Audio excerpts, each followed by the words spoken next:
Terima kasih Anda masih bersama kami di Kompas Petang. Saudara, Kementerian Pertahanan santer diberitakan telah mengakuisisi 12 pesawat tempur Mirage 2000-5 bekas dari Qatar.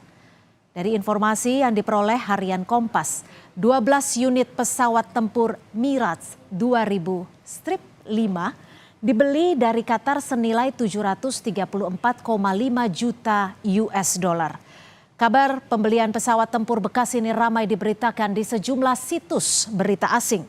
Sejumlah situs asing juga menyebut ke-12 unit pesawat tempur bekas ini akan segera diangkut ke tanah air. Menurut juru bicara Menteri Pertahanan Prabowo Subianto, Daniel Anzar Simanjuntak, pembelian 12 unit Mirage 2000 untuk mengisi celah transisi pengadaan pesawat Dassault Rafale. Mirage 2000 adalah pesawat ad interim atau pesawat yang digunakan untuk bersiap siaga selama gap waktu selesainya pesawat Rafale Dassault yang terbaru dari Perancis. Nah, ini dibutuhkan karena waktu penyelesaian pesawat baru Rafale Dassault itu membutuhkan waktu 5 tahun, sehingga kita membutuhkan pesawat yang ready bertugas menjaga pertahanan udara kita.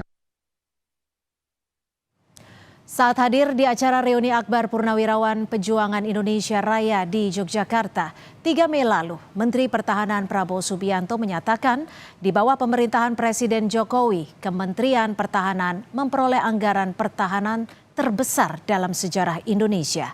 Prabowo menyebut beragam alutsista segera diakuisisi, termasuk jet tempur Dassault Rafale, F-15 serta Dassault Mirage 2000 untuk menjaga kedaulatan Republik Indonesia. Kita juga sudah tanda tangan kontrak untuk akuisisi pesawat-pesawat tempur saat ini yang paling canggih, yaitu Rafale. Juga untuk mengatasi senggang waktu sampai Rafale siap operasional, kita juga akan akuisisi pesawat-pesawat Mirage 2000. Kemudian kita harapkan juga dalam waktu dekat kita juga bisa selesaikan kontrak akuisisi untuk F-15 untuk Angkatan Udara kita.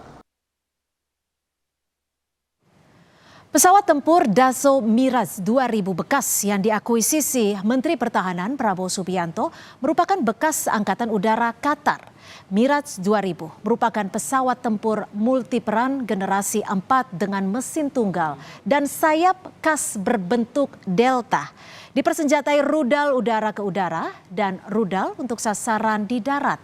Lebih dari 600 unit dengan berbagai varian telah dibuat dan dioperasikan oleh 9 negara. Belum termasuk Indonesia nantinya. Pesawat tempur ini termasuk battle proven, punya pengalaman tempur diterjunkan di Perang Teluk, operasi NATO di Balkan, dan perang perbatasan India-Pakistan. Sementara itu, saudara, Qatar sendiri mengakuisisi 12 unit Mirage 2000 pada tahun 1994 dan diterima unitnya pada tahun 1997. Rinciannya ada 9 unit kursi tunggal dan 3 unit kursi ganda.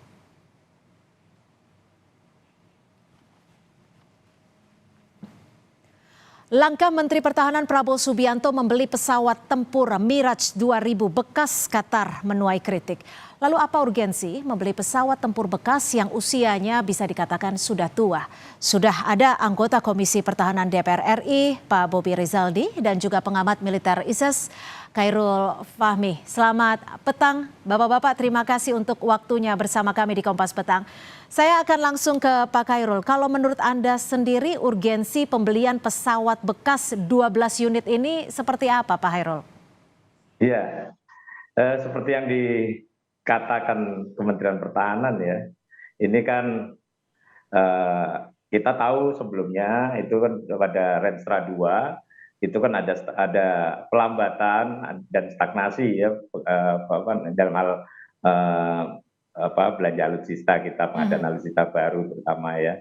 Nah, Ya. ini kemudian diakselerasi di Renstra 3 ya. Di Renstra 3 itu ada akselerasi. Cuma memang dengan waktu yang terbatas, ada deadline MEF itu kan 2024, Renstra 3 berakhir 2024, sehingga kita perlu mengejar waktu dan mengatasi kesenjangan kekuatan di udara ini. Padahal karena kita ini berada di tengah kawasan yang sangat dinamis gitu ya. Sementara ruang fiskalnya terbatas gitu. Jadi kita harus memenuhi kekuatan udara yang pokok saja dulu, itu sambil menunggu komitmen-komitmen yang sudah disampaikan, dirilis itu benar-benar terrealisasi. Ya paling cepat itu 2026. Nah, karena untuk mengatasi kesenjangan itu akhirnya ya pesawat bekas tentu pilihannya, karena nggak mungkin kalau pesawat baru. Oke, jadi untuk sementara ini adalah untuk mengisi kekosongan sampai pesawat yang terbaru akan datang. Saya akan ke Pak Bobi. Kalau dari DPR RI sendiri melihatnya urgensinya apakah sudah mendesak sekali sehingga harus membeli pesawat bekas ini? Ya betul, kalau dari sisi urgensinya jelas ini sangat penting bahwa kita ini sudah hilang berapa waktu, formasinya sudah hilang dari F-5E Tiger, satu skuadron, dan juga A-4 Skyhawk itu kan sudah tidak bisa terbang lagi. Akan tetapi karena keterbatasan kami sesuai keputusan MK kan kita tidak bisa masuk sampai satuan 3. Jadi kalau mana yang bagus apa enggak, tadi kata Mas Khairul, terus terang kan kita harus objektif. Itu kan kita punya batasan-batasannya, yaitu dengan Undang-Undang Inhan 2012.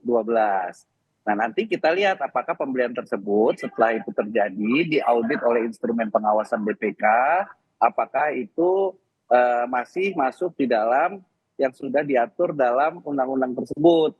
Ya. Nah, soal baru dan bekas ini kan memang ada keputusan strategis lah. Mungkin ada dari Pak Khairul tadi, Pak Khairul Fahmi tadi disampaikan bahwa kita harus segera mengisi. Kalau dilihat dari bahasa cocokologinya ya beli dari Perancis, di mana sekarang kita dikepung oleh AUKUS, dan juga kalau beli dari pesawat dari Amerika itu pasti kita kalah teknologi. Itu mungkin sudah sangat benar lah dari negaranya. Tetapi soal bekas ini bagus apa enggak, ya ini pesawat buatan tahun 97, udah pernah dipakai perang Libya yang udah kapan.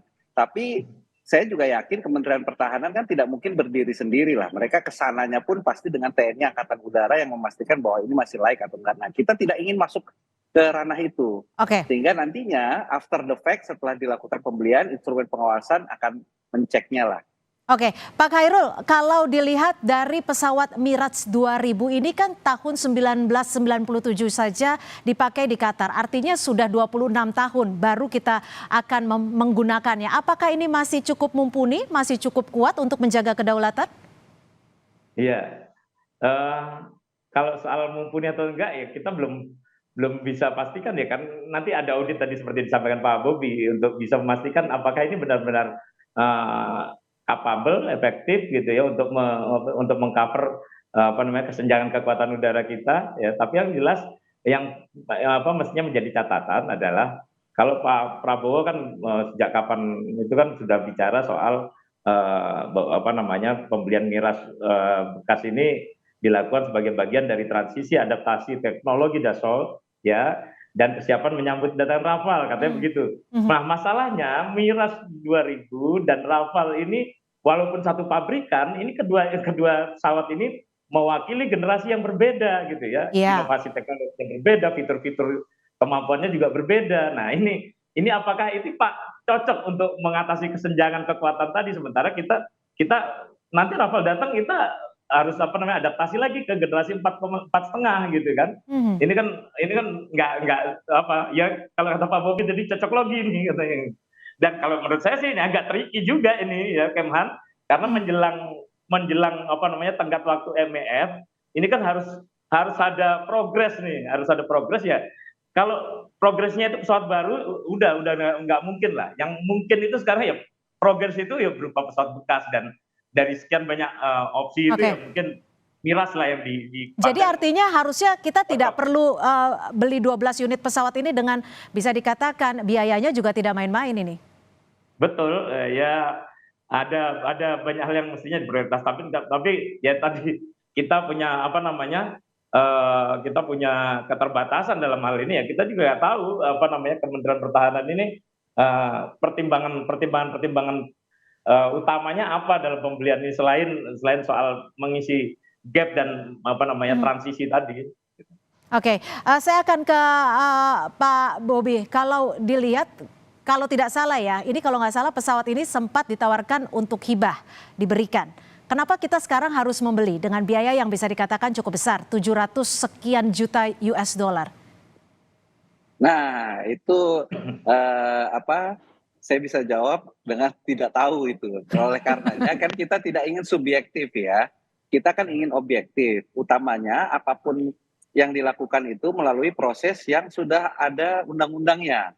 Alutsista senjata yang diawaki itu kan sudah jelas tuh ada TOT-nya, yang harusnya tidak mungkin kalau pesawat bekas itu ada TOT-nya. Nah, tetapi ada keputusan-keputusan strategis yang mungkin bisa mendesak ya. Sekarang kan apa aja yang strategis kan juga bisa lah, Perpu bisa ada, nanti yang keputusan yang mendadak semua juga bisa. Nanti kita lihat nanti apakah setelah pembelian ini diaudit BPK dan juga secara kinerja apakah pesawat ini sudah masih layak dipakai. Oke. Kan Pak Khairul Pak Bobi, tapi gini Pak Bobi, kalau kita lihat tahun 2019 Presiden Jokowi kan juga sempat bilang kalau memenuhi kebutuhan alutsista sekalianlah beli yang canggih untuk menjaga kedaulatan negara kita. Kalau dilihat Mirage ini kan udah bukan pesawat yang ya tetap canggih tapi tidak se-update dengan pesawat-pesawat baru yang saat ini sudah digunakan negara-negara maju. Nah, itulah kami kan tidak ingin spekulasi, tidak ingin subjektif bilang canggih itu apa. Bisa aja nanti dia bilang nggak apa-apa pesawatnya ini, tapi pilotnya canggih ya. Itu mungkin bisa aja setelah nanti dia. Tapi kan teknologi tidak bisa disamakan dengan keahlian juga. Harus bersamaan seperti itu. Nah, jadi kalau soal teknologi ini lain lagi. Karena kita kan adalah negara non-blok. Jadi memang kita itu tidak bisa beli rata-rata pesawat yang kita miliki juga nggak bisa dari satu teknologi. Jadi pesawatnya bisa barangnya ini, tetapi karena tetangga sebelah punya yang lebih canggih, kita radarnya harus diganti. Makanya kita selalu beli harganya lebih mahal daripada negara-negara lain. Karena ini ada campur-campur teknologi yang itu tadi kita ada mengantisipasi. Nah itu kan dari sisi pertahanan ya Kemhan yang paling paham lah. Kalau kami kan hanya dari fungsi legislasi ada, fungsi penganggaran ada, dan fungsi monitoringnya nanti ada. Baik, terakhir saya akan ke Pak Hairul. Pak Hairul, kalau pengamatan Anda apa yang harus diteliti, apa yang harus dipahami betul ketika nanti pesawat Mirage ini datang ke Indonesia? Iya, ya kita masih perlu mempertanyakan tadi skema offset yang menyertai pembelian ini mengingat ketentuan undang-undang industri pertahanan dan fakta bahwa pesawat ini bekas gitu ya.